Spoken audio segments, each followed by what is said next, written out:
Hey there, folks. Diane here, 36, female, and boy, do I have a story to tell that'll leave you shocked and bewildered. Now, before we dive into the juicy details, let me make one thing clear. I love my husband and my life, but let's be honest, not everything's been sunshine and rainbows in my little corner of the world. Oh no, far from it. You know, I've had quite a roller coaster of a relationship with my in-laws, Vanessa and Paul. Now, I'm not one to throw around accusations without some evidence to back them up. So let me give you a bit of context. You see, I'm a black woman who dared to marry into a white family.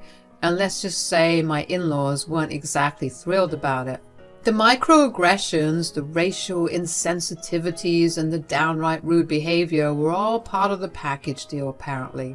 Now, I don't need to explain to anyone the reservations that Vanessa and Paul might have had, considering America's complicated history, and they were two rich, white, populous Southern individuals. I'm sure you can see how that might have put me at a disadvantage. But here's the thing. I've tried. Lord knows I've tried to be kind, understanding, and approachable to these people. I've extended olive branches left and right, but they just kept chopping them down like lumberjacks on a mission.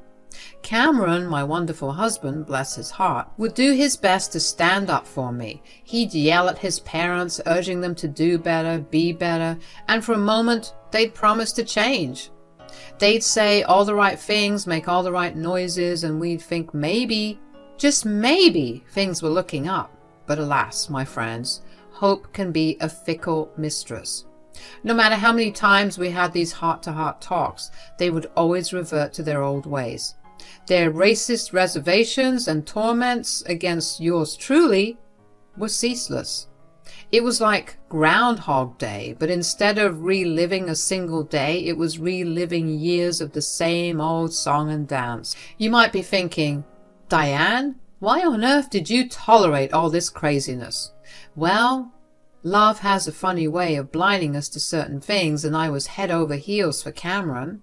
I foolishly believed that as long as things were good between him and me, I didn't need to worry about winning his parents' approval. But there comes a time when you realize you've had enough, and that time was quickly approaching for me.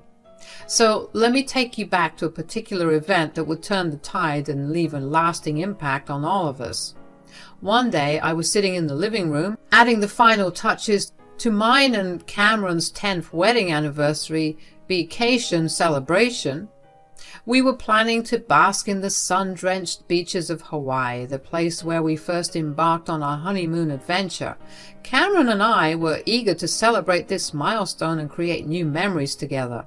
As I was in the middle of planning, I was getting an incoming call from Vanessa. Hello. Oh, Diane, my dear, it's so good to hear your voice. I hope you're doing well. Now, let me tell you folks, the sound of Vanessa's voice being enthusiastic and kind was like spotting a unicorn in a concrete jungle. It just didn't happen. So naturally, I was suspicious. Vanessa, what can I do for you? Well, Paul and I have been thinking about it for some time. We want to throw you a surprise wedding anniversary celebration for you guys. Surprise? Why are you telling me then? Oh, it's part of our plan. You see, Paul and I are going on a book tour for our memoir, and we thought this celebration would generate some positive press. Ah, of course, the perfect opportunity for you to get some attention. How thoughtful. Diane, darling, we just want to show our love and support for you two. It's an important milestone after all, and Paul and I would also benefit from this. It's a win for everybody. Why aren't you happy? Forget it, Vanessa. Guess I can't fight this. But if it's supposed to be a surprise, why are you spoiling it for me? Well, we thought it would be best if you were aware. You know, in case there are any preferences or details you'd like to discuss beforehand, we want to make sure that you and Cameron are comfortable. Preferences? Details? Vanessa, please spare me. We both know that this is about control, not consideration. That's not true, Diane. We genuinely want to make this a special celebration for you and Cameron. Paul and I also wanted to express some potential concerns with this arrangement. Yes? Please make sure that you're on your best behavior. None of that ghetto talk that you engage in. Excuse me? This is going to be a big event, Diane. More than 250 people are going to be there, promoters and publishers. I even managed to get several socialites to come to this event, so you better not blow it for us. What do you mean by ghetto talk? You know, that language that you and your people engage in. It's not proper English, so please make sure you address that. I'm hanging up the call now. What? Why? Wait, we have to discuss. I stormed into the bedroom, my heart racing and my blood boiling with anger. I found Cameron sitting on our favorite armchair, engrossed in a book, oblivious to the storm that was about to hit him. Cameron, you won't believe what just happened. Your mother had the audacity to insult me on the phone. What? What did she say? She had the nerve to tell me I shouldn't speak in that ghetto language. Can you believe it? That's disgusting. I'm so sorry, Diane. You don't deserve to be treated like this. I'm tired, Cameron. I'm tired of constantly fighting, of trying to explain, of being the bigger person. It's exhausting, and what hurts even more is that you know how toxic they are. Yet you still insist on keeping them in our lives. Diane, I love you, but they're my parents, and as much as they're being awful, I can't just cut them off completely. That's what you said 5 years ago. Do you remember? Of course I remember. We almost broke up because of this. How could I forget? You see, folks, 5 years ago, Cameron and I were on the brink of divorce. Shocking, I know. And you'll never guess the reason. It was because of his parents. Surprising, I know. I had had enough, and I told Cameron that he should cut his parents off completely so that we could live in peace, but he was quite conflicted. I guess it's not rocket science to understand why. I mean, they're his parents, but I simply couldn't understand why he was still holding on to them. Yes, they were his parents, but why keep such toxic people in your life? Blood isn't always thicker than water. Anyways, the arguing escalated and we almost got divorced. Seriously, I even got the divorce papers, but we managed to overcome it. What can I say? We just loved each other a lot, and we decided that we'd weather the storm together, hoping that things would change with time, as things normally do. But things stayed the same. His parents were as racist as ever, and we continued the cycle. And what has changed since then? Nothing. They're still the same, and it's affecting us and our happiness. It's affecting my happiness. I know, Diane. I know it's difficult, but I can't just cut them off completely. It's complicated. Complicated, Cameron? Sometimes the right thing to do is also the most difficult thing to do.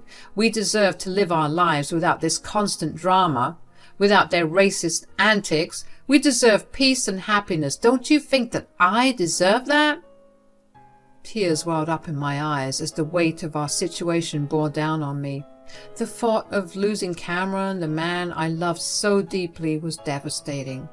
But I couldn't continue down this path of endless frustration and pain. Cameron, I'm at breaking point. I've been at this breaking point for years now. I need you to understand that. I can't keep sacrificing our well-being for the sake of toxic relationships. We need to seriously consider cutting them off once and for all.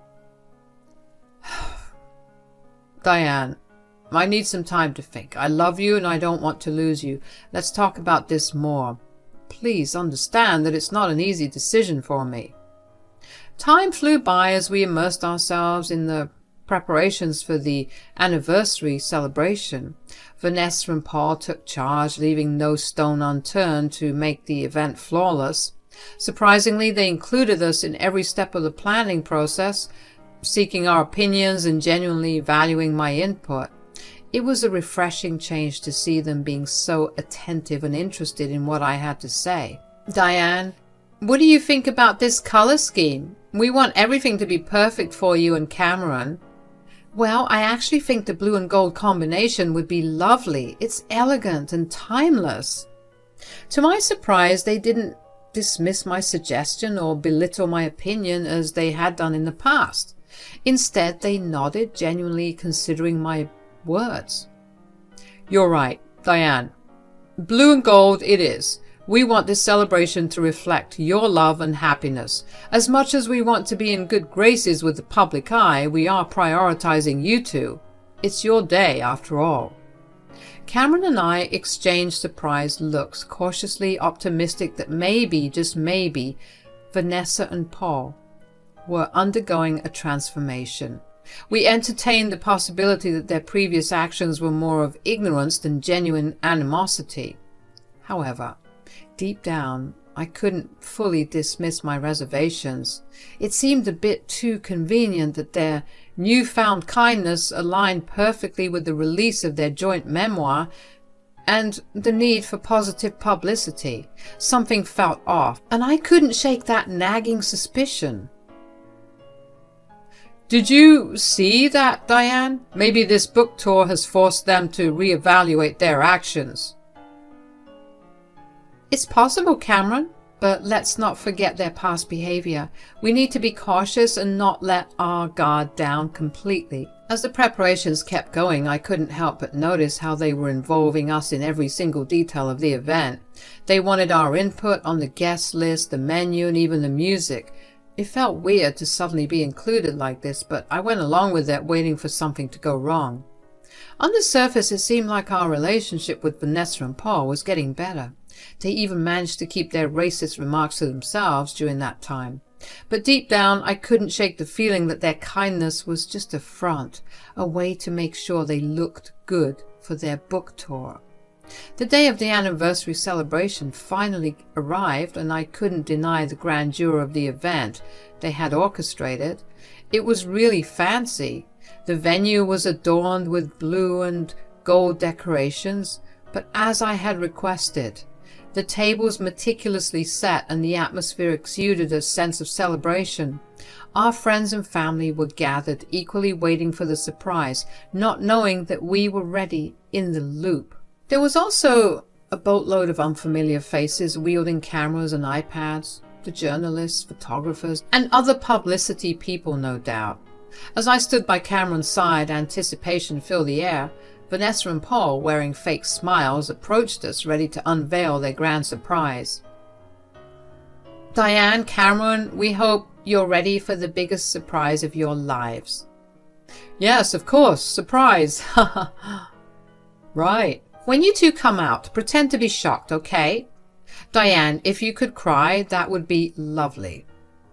And sweetie, remember what we said. No ghetto language, please. Both of you are going to be giving a speech.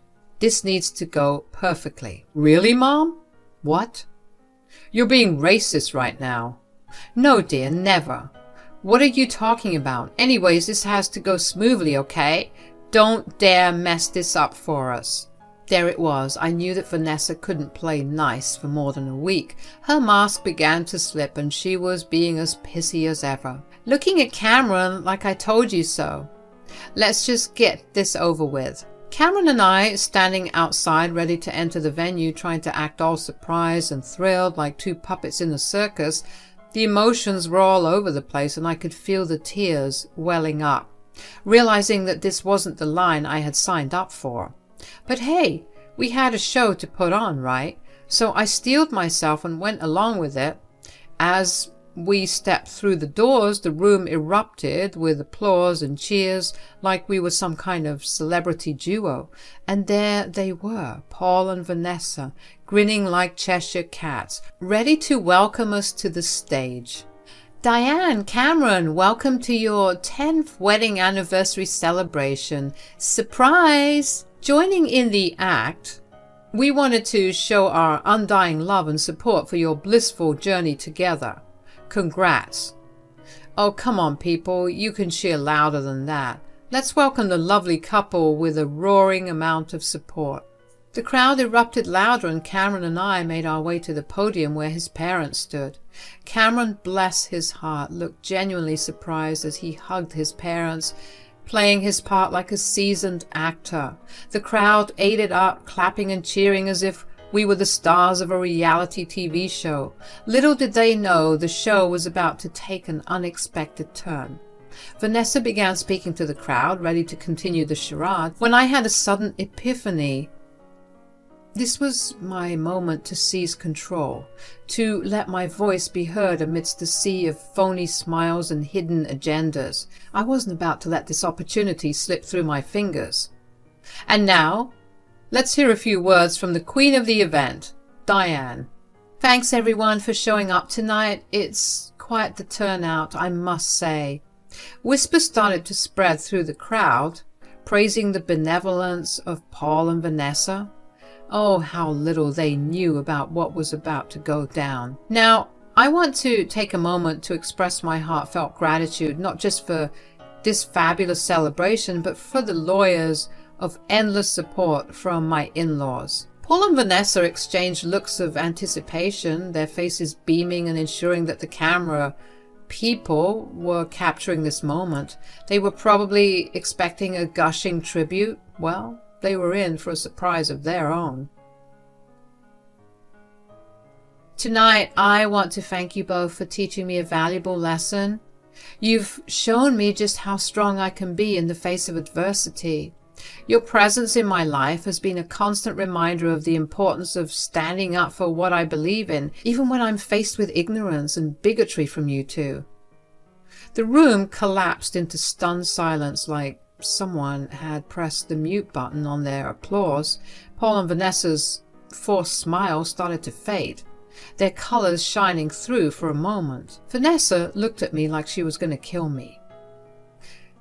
"What the hell are you doing?" Carrying on, my voice steady and unwavering.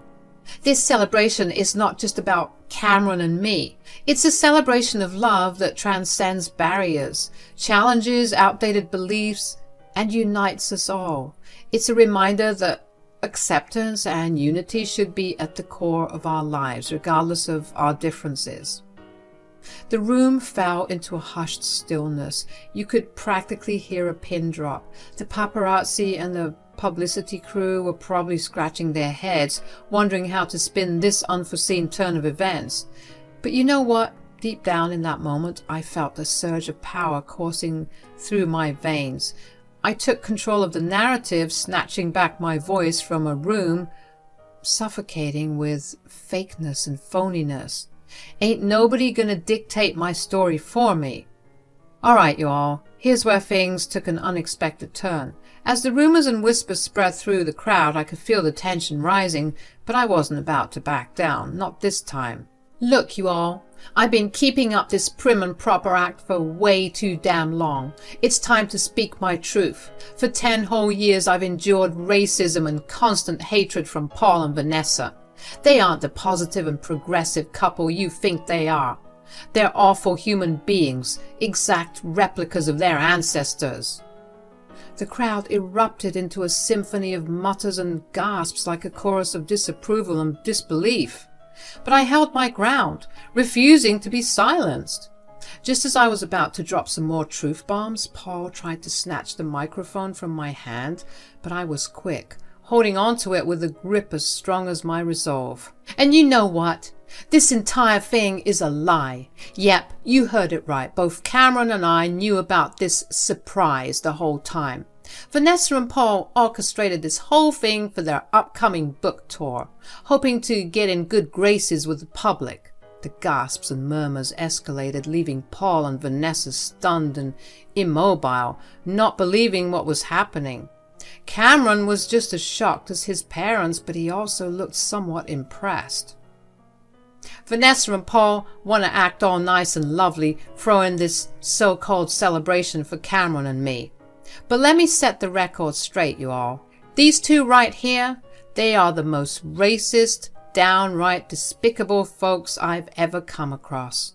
I have been putting up with their crap for a whole damn decade, but I ain't about to tolerate it for a second longer. The room erupted in more gasps, blending with whispers that echoed throughout. The photographers clicked their cameras, capturing every moment of the unfolding drama. The publishers, with expressions of clear disgust, seemed taken aback by the accusations being hurled at Paul and Vanessa. The truth was being exposed, and it wasn't a pretty sight. I continued to expose Vanessa and Paul, sharing numerous examples of how they had mistreated and abused me. With each revelation, the crowd grew increasingly restless, as if they were ready to take up pitchforks and torches and start a riot. What began as gasps and murmurs quickly escalated into anguished shouts from the crowd. I noticed my friends and family members among the loudest voices, fully aware that what I had endured was completely unacceptable. Let me make one thing clear. I will no longer tolerate this toxic environment, Cameron. I can't be with you as long as these two are in our lives. Love shouldn't come at the cost of our self-respect and dignity. I'm leaving, with or without you. Cameron wavered at my words. He understood the gravity of the situation, his expression a mix of determination and sadness. We should never feel afraid to speak up against the mistreatment we face. Racial ignorance is nothing but a shield for those too proud to admit their prejudices. Just at that moment, Vanessa did something that made everyone jump out of their skin. The heifer lunged at me. Could you believe it? Luckily, I narrowly avoided it, and because of the force she came at me with, she almost fell off the stage.